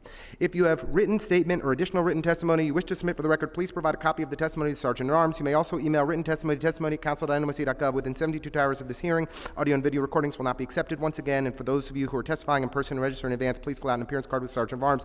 Panelists on Zoom, once your name is called, a member of our staff will unmute you and the Sergeant-at-Arms to give you the go-ahead to begin. Upon setting the timer, please wait for the Sergeant-at-Arms to announce that you may begin before delivering your testimony. It is now my great honor and privilege to introduce our first speaker, the Honorable Ruth Messenger. Thank you so much for joining us today. Council member, can you hear me? We can hear you. Fantastic. Thank you very much. I want to say this has been the most impressive hearing to listen to. I think you and your colleagues and the public advocate have been amazingly clear. I feel sorry for the administration's effort to present this as logical because it's not logical. So let me just give you my 3 minutes of thought and then see if there are any questions. From my point of view, and I've been in government, was in government for a long time and have stayed connected to government, although Councilmember Brewer has all of us beat. But from my point of view, this is a distressing requirement because it's certainly bad for every elected official. It's bad for the constituents of those elected officials. And in my judgment, it's very bad for the city and for its delivery of services.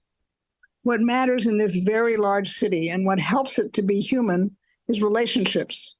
And I think there is no one who knows that better than the mayor. His style prioritizes relationships. He takes personal phone calls. He lets people stop him on the street and feel like they've actually spoken to their government.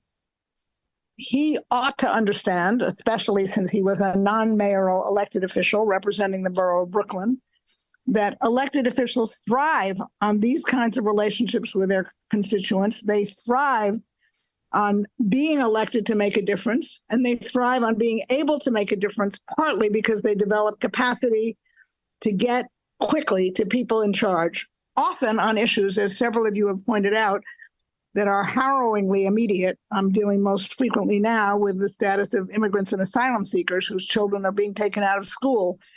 Intervening literally at the minute, reaching the right person, and being able to get a response protects that child and that family from additional trauma. It is the strength of the elected officials in this city, and they are fantastic, that they know whom to reach out to and when to reach out, and they can do that in the moment in a way that actually produces results in a hugely large city with an incredible number of agencies and personnel. The mayor, in my judgment, is disrupting the quality relationships that help move this city along. And apparently, and this is sad to say, that his reasoning is that only he can be the quick responser and the miracle maker, and that nobody else can have that status or that role. That's incredibly destructive of the charter, of the intention of the people who shape city government, and it's intentionally destructive of what we have going for us, which we all know doesn't work nearly as well as we'd like to, but works better partly because of these relationships and these connections. I guess I would like to make a few other points before I stop, and that is all of you, are our elected officials. We as the public pay your salaries, and because of a campaign finance law that I had something to do with, we help you to get elected using our tax dollars to put you in place. And a reasonable return on investment of that use of our tax dollars is to be able to get the kind of responses that most elected officials in this city, regardless of party, deliver over and over again for their constituents. So my hope is that the way things are will continue to be the way things are, and that, as several of you have suggested, it ought to be on the burden on the agencies to record meetings with elected officials if that's of interest to the administration. Thank you for allowing me to testify, Council Member. Ms. Messenger, can I ask just one question? Sure.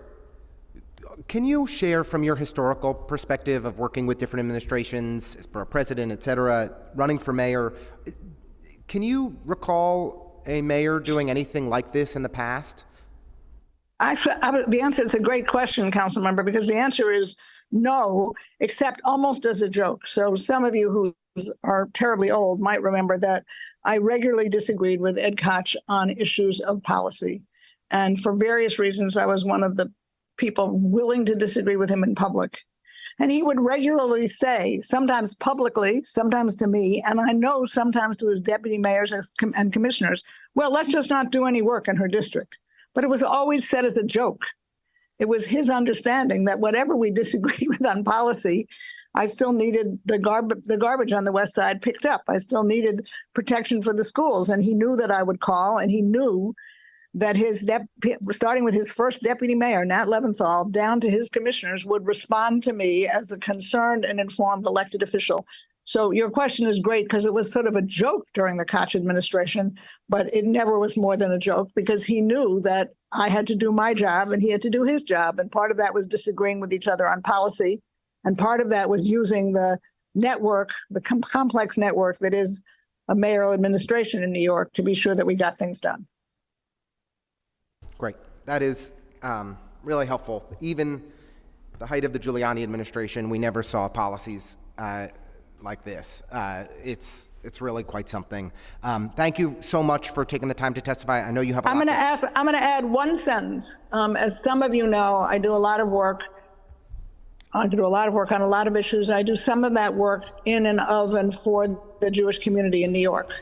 The mayor prides himself on being a man of faith. And so I would just like on the record here to call out to the mayor that the biggest lesson, he knows this for a fact, the biggest lesson that Moses learned from Jethro, his father-in-law, was that he couldn't do it all alone. Thank you so much, Ms. Messenger. Thank you for making the time to testify and sharing your exceptionally helpful insights. Really, really appreciate it. Thank you. Thank you. Have a wonderful afternoon. It's now my privilege to call up our next panel, which includes former council member Rosie Mendez and Nick Gulota. I think I misspelled Gulota. There we go. I'm working on it, Nick. Thank you both for being with us today.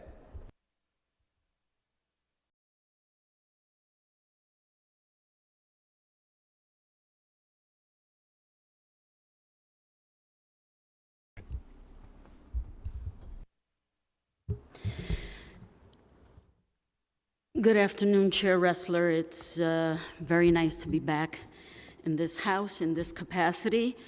My name is Rosie Mendez, and I have worked in local government for 21 years, 12 years as a council member, 4 years as the chief of staff to my predecessor, Margarita Lopez, 3 years as director of community affairs for the great and now then Manhattan Borough President Gail Brewer, and now council member again. And I'm currently a director of policy and legislation for Public Advocate Jumaane Williams. In the interest of disclosure, I am off the clock and I'm exercising my First Amendment right. So just in case Tiffany hears this later. So as the chief of staff, I reached out to borough commissioners on a frequent basis, agency directors or intergovernmental staff to discuss and resolve constituent and district-wide problems. And I would only call up commissioners or their staff to set up a meeting with a commissioner when the councilwoman actually wanted to meet with the commissioner.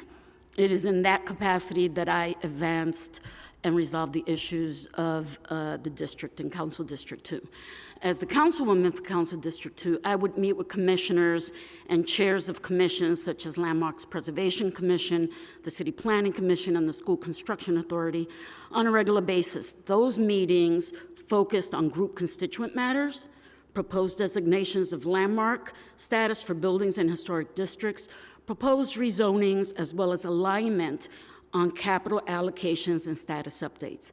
I frequently met with Parks Department, HPD, DCLA, NYCHA, and the School Construction Authority to advance capital issues and or those district-wide problems. At the Manhattan Borough President's office, I would contact anyone who Gail told me that I should contact.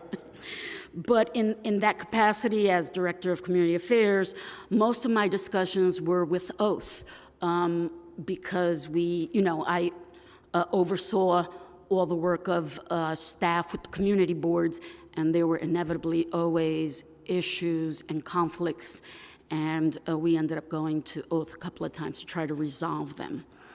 Also with OMB, because Gail had us be note takers for when the district managers met with OMB to put their budget priorities together. In my current capacity, I've attended meetings and been invited to meetings with commissioners and executive leadership to discuss the public advocates' bills. Those meetings were usually organized by the New York City Council or by the admin. I'm gonna... Take your time. Okay, is that all right? Thank you. Or by the administration. And sometimes those meetings were fruitful, sometimes they were not. I'll get into the How Many Stops Act later. I first learned about Mayor Adams' intention to require elected officials to request permission with executive and agency leadership through what is a multi-page online form from New York One. I immediately contacted people in our office, in the Public Advocate's office, because I thought this was a very dangerous precedent, and that it would limit the council and the Public Advocate's oversight as the legislative branch to balance and check the executive branch, the mayor's office, the administration. The authority and the powers of the New York City legislators is granted through the New York City Charter, the New York State Statute of Local Governance, and the Municipal Home Rule Law. The doctrine of separation of powers was intended and reinforced by the 1989 Charter Revision Commission, which expanded the powers of the council. That commission was headed by the chair, Frederick A.O. Schwartz Jr., and executive director, Eric Lane. A main goal of 1989 Charter Commission was to make the council a co-equal partner in governing the city. And in a New York Law School Law Review article in 1999 written by Schwartz and Lane, they wrote that for a legislature to balance and check the executive branch is the American norm. So among the goals written in a report pursuant to the Charter Commission of 1989, it states in that report two things which I find important: that these goals were to achieve a more classical legislative and executive mode of government with the opportunity for expanded policy debate in the legislative branch, increased efficiency in the executive branch, and the corresponding check and balances that generally attend such a system, as well as to provide for additional decentralization in decision-making to address the alienation experienced by residents of this great city. As a former council member, I am concerned about what happened here today, right? And what's happened to me when I used to chair hearings. What will the process be when agency staff states on the record at an oversight hearing that they are going to get back to you? Do we have to fill out a form for that? What happens when they don't get back to you? Do you have to fill out a form for that to get the answers that they were supposed to bring to the hearing? I'll go into some specifics maybe after his testimony, unless you want me to. But the How Many Stops Act and the issues they've raised, I feel is very misguided. The How Many Stops Act is a drop-down menu. What was in contention was not level 2, 3, and 4 stops, it was level 1. And level 1 would take seconds, and it was a drop-down menu. This multi-page form, I went in there, it's not a drop-down Well, there are some drop-down menus, but it's not all drop-down menus. And you can't go on to the next page and complete the form if you don't answer every question. So that to me is problematic. It's more than seconds, it's minutes. That was asking police officers to report on what they did during these certain stops after the fact. It was not telling police officers to fill out a form to make a stop. You know, so requiring the legislators to fill out a form is infringing on the rights of the legislators to do your charter mandated right of oversight.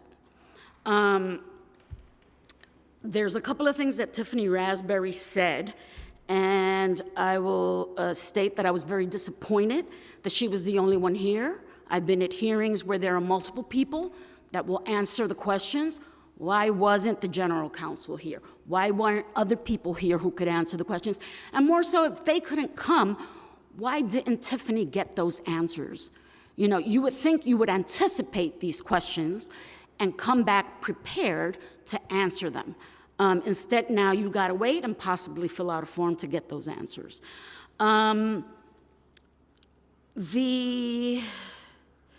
know, she said that some council members have greater access than others, so this, I guess, levels the playing field. Well, are those council members who don't have access, have they complained? What was the reason to do a form besides everyone being at the whim and mercy of the mayor for him to decide whether a meeting would be given? Unclear. She mentioned that a council member, a new council member filled out the form who was unfamiliar with process. Well, the council member needed to make certain decisions to complete that form of who they wanted to meet with. Otherwise, they wouldn't have been able to complete the form and get a meeting if the admin decided it was worth giving them a meeting. I think this is really an issue also of transparency, because we don't know if meetings are getting turned down. When are people being informed? How are they being informed? Within what time frame? And the reason why? We're not getting any of that. There is nothing in that forms that says they reserve the right to decline any meetings. That's it.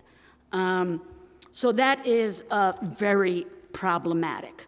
I have to say, that, I am a lawyer. Worked at Legal Services. I was a tenant organizer and also a public interest coordinator at Rutgers School of Law, Newark, my alma mater. And so I looked at a couple of law review articles, one written by Schwartz and Lane, and the other one written by former members, former employees here, Liz Fine and Jim Karras, who were general counsel and deputy general counsel some years back, and they wrote an article for the New York Law School Law Review on how the functions and separations of powers were working 25 years after the 1989 charter revision. And I think those are very important articles. So it's been 35 years since the City Council expanded its powers. There's never been a need for a form. We are now in the third year of the mayor's first term, and now he decides that a form is needed. They roll it out very quickly with lots of mistakes, like having not the right agencies in there. But when the city became 5 boroughs, and it was a board of aldermen then, and they created the City of New York. We were governed by the Greater New York Charter, and I don't know that for 127 years there's been any issues or any meeting request form. So it really begs the question of why it's needed now. In closing, what I want to say is that the requirement for filling out this multi-page online form to obtain a meeting that may be declined at the whim of the administration will interfere with the efficacy of resolving constituent matters and district issues while infringing on the separation of powers doctrine and with the responsibilities of local legislators to conduct their charter mandate of oversight. Thank you. Thank you so much for that exceptionally eloquent testimony. Now, Mr. Gulota. Thank you, Chair Ressler, for inviting me to testify on this important topic. My name is Nick Gulota, and I presently have the privilege of serving in city government, though, like Councilmember Mendez, I am here in my personal capacity, not representing any elected official today, and on my own time. I also teach on public policy and public service at the City College of New York to our next generation of our city's public servants. And I'm here today to offer a unique perspective from about 12 years of working in city council offices and also having served in City Hall's Intergovernmental Affairs Division with you, Councilmember Ressler, and many of our other colleagues. And I also worked for a number of years in the Mayor's Office of Immigrant Affairs, working with elected officials and community organizations, and want to share those experiences. It's critical that we understand first and foremost that New Yorkers primarily come to elected officials' offices because government has failed them. They've faced barriers, language barriers in others. They've experienced injustices. Their situations are urgent and complex. Because agencies have been unable to resolve their problems, they come to elected officials' offices. When I was part of City Hall's Intergovernmental Affairs team, I was responsible for day-to-day work with city, state, and federal elected officials, particularly in the borough of Queens. And similarly at the Mayor's Office of Immigrant Affairs, we work daily with those same elected officials. Work to address complex and nuanced and important issues. And everything, as the great Ruth Messenger shared, came down to relationships and being accessible, being reachable in a very human way. I couldn't have never imagined asking a council member from a co-equal branch of government to fill out a form to have a meeting. I would have never told Senator Comrie, for example, we're not going to meet with OMB, or if you want to meet with OMB to discuss why Jamaica Hospital can't get capital funding, fill out a form. Or, Councilmember Danny Drum would call me and my commissioner sometimes, and on a Tuesday he would make a request saying, there are tenants in Jackson Heights who are being discriminated against because of their immigration status, and on Wednesday we'd have a multi-agency press conference in his district, cutting across multiple levels of our city agencies and bringing multiple agencies to the table. Councilmember Gutierrez, in her former position, could call me and discuss the dynamics of evictions that are going on in Ridgewood and ask for services to build events and a long-term plan from the administration to deal with a long-standing issue, and we could do that in a way that was fundamentally human, responsive, where we could dive into nuances. May I continue? And ultimately successful in our work in trying to address those issues because we had those open lines of communication. Can give other examples. Councilmember Menchaca, I remember, called me and my commissioner one day, an impromptu meeting to address protocols for supporting families who had experienced ICE raids in Sunset Park. And those are the type of things you can't put in a forum and explain and submit and hope for a response for. Forcing this type of communication to be submitted through a forum, as I mentioned, would have been impossible.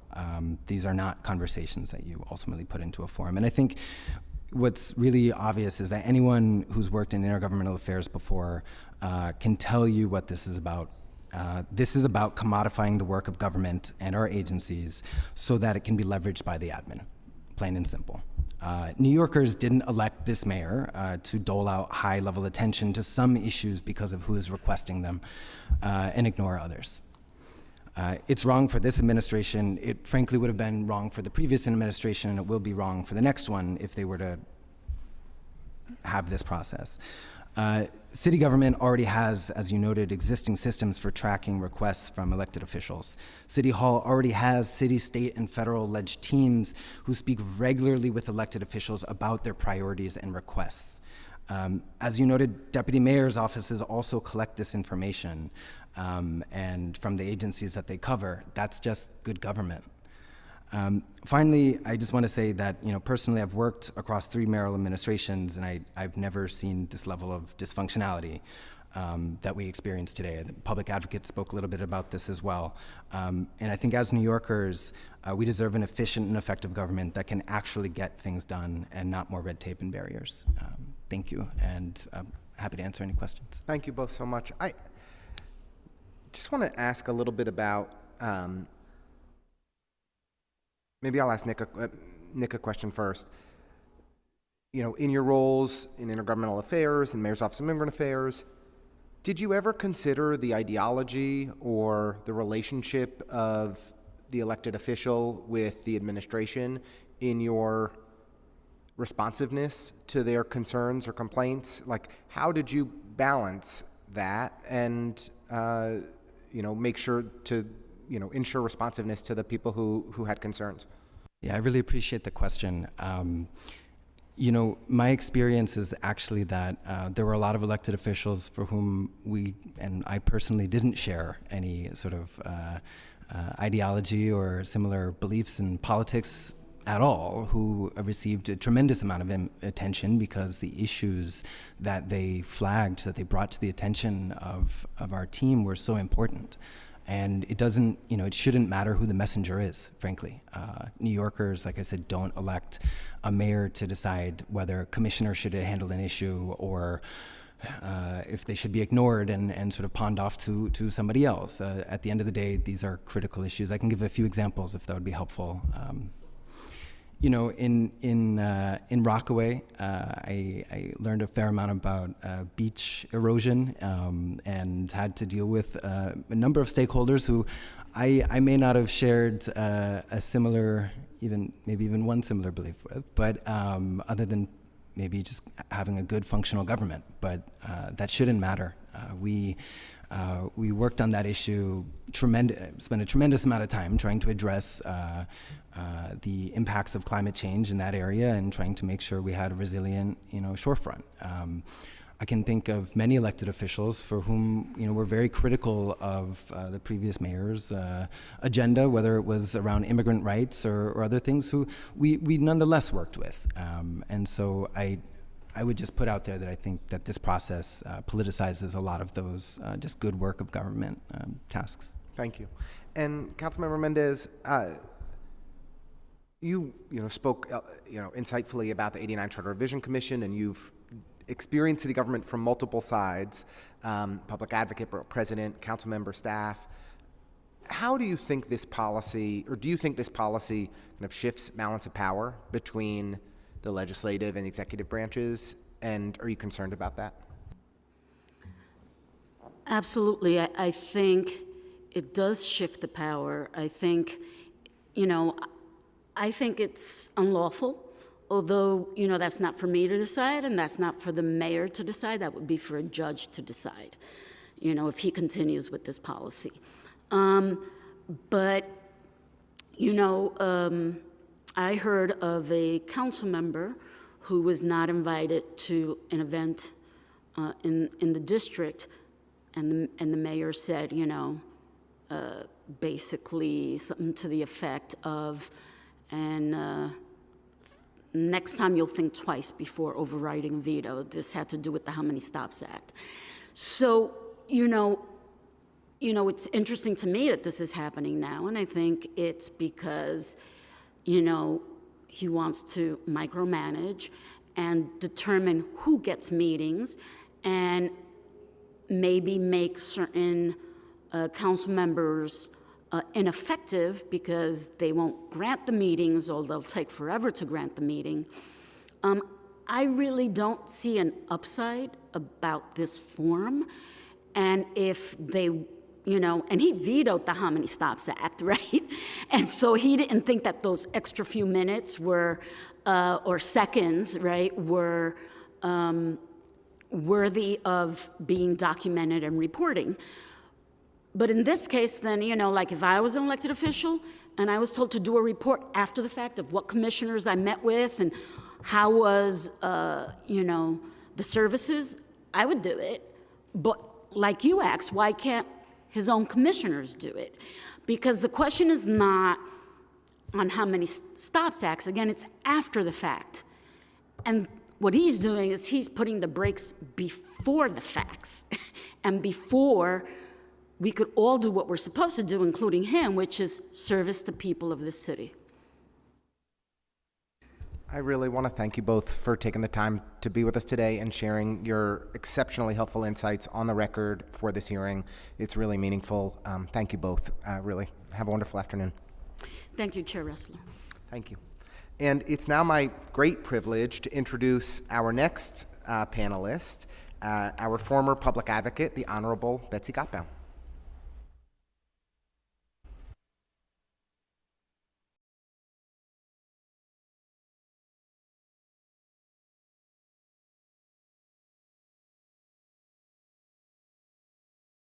Thank you so much for being with us today.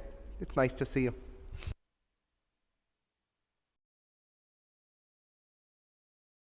I do. I'll call him right after this. While I was sitting here. Yeah, he knew that, but he was going to give you a hard time. Fair enough. But he did say to say hello. Good. Hi. And yeah. if you just turn your mic, press the button in Oh. front of the micro. It's just the button at the bottom there. Perfect. The Techno disaster is sitting here. Hi.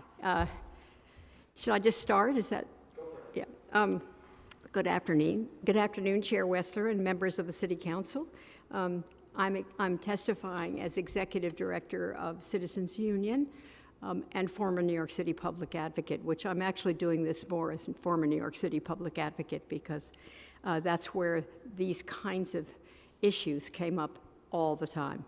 And I feel very, very strongly about how important it is for elected officials to be able to communicate, talk to, ask questions of, ask immediate questions of the public, because I totally believe that we are elected to help people.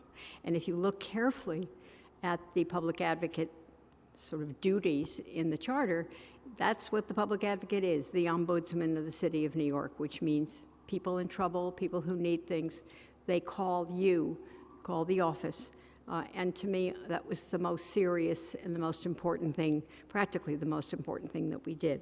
So I think this is unnecessary and unreasonable red tape that the mayor is proposing.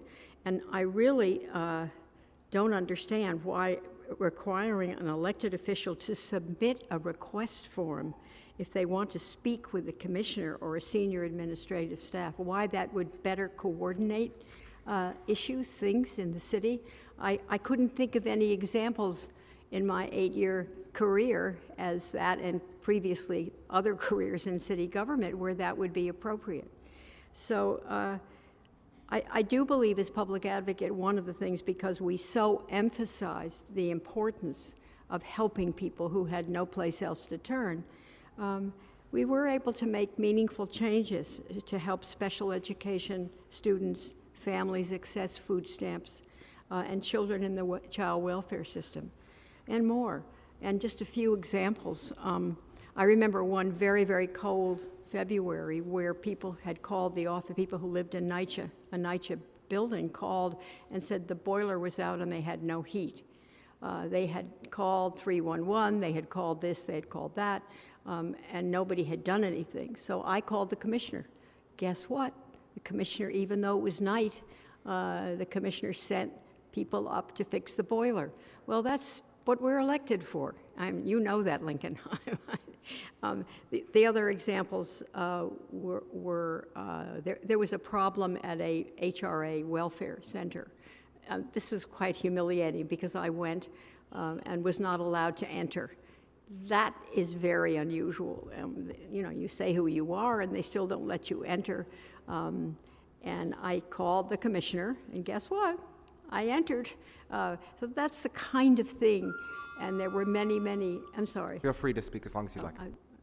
There were many, many examples like that, which, why would it be better coordination at a time like that to fill out a form and give the form in to wherever you have to give it in. And how would you fix the problem then? And what's the point of doing the form? So I question I just had a chance to look over the mayor's statement, and I just question it. I don't get it. I don't understand why it would make things more efficient. It makes them much less efficient. And I'm sure my colleague Ruth Messenger probably said exactly the same thing. And so it's very important that we elected officials, when we're elected, that we have the access to immediately help people. Because if we don't have it, who's going to do it?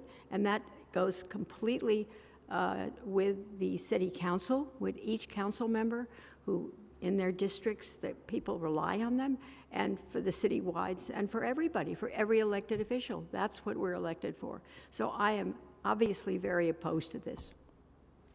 Thank you so much for that clear and compelling testimony.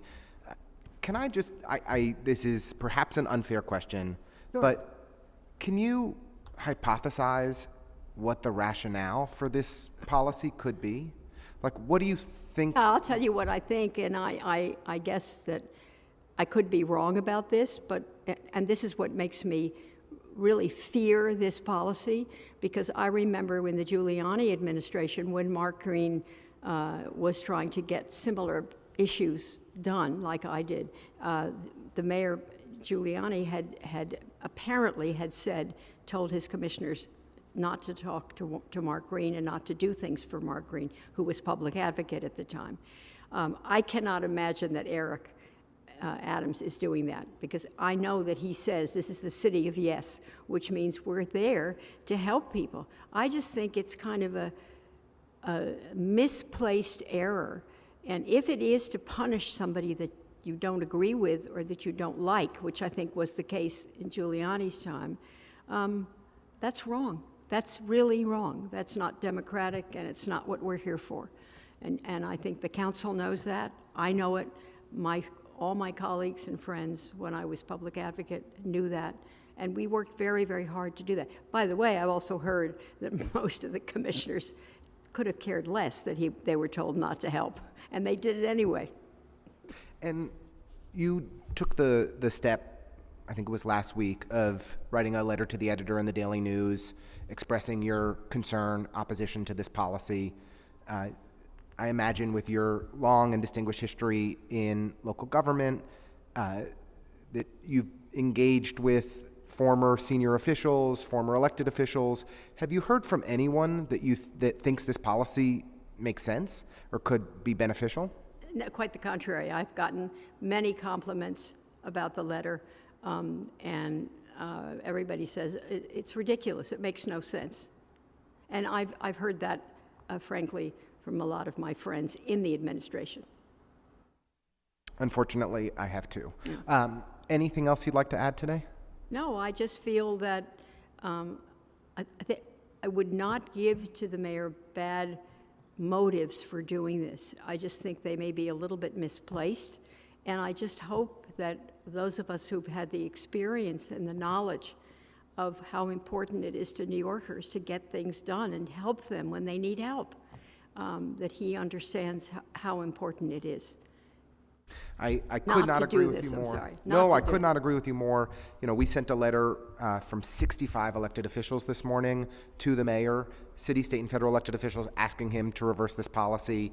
I hope that he's listening to seasoned, senior, experienced government officials like yourself, Ms. Messenger, Ms. Mendez, and others, and really considers reversing it and doing so post haste, because I'm very concerned about the harm that it could impose on our ability to do our job. Yeah, absolutely right.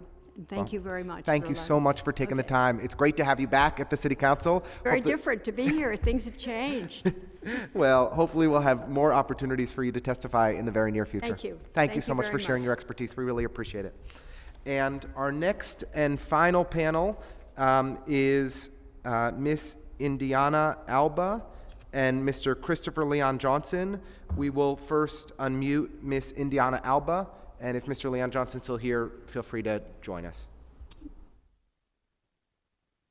Okay, Miss Indiana Alba, you have 2 minutes.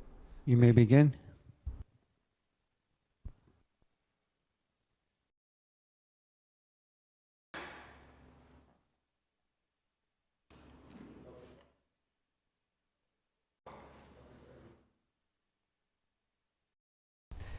If we have inadvertently missed anyone who is registered to testify today and has yet to have been called, please use the Zoom hand function and you'll be called to in that order that your hand has been raised. I just want to thank everyone for making the time to join us today. Really greatly appreciate it. And with that, we will adjourn this hearing.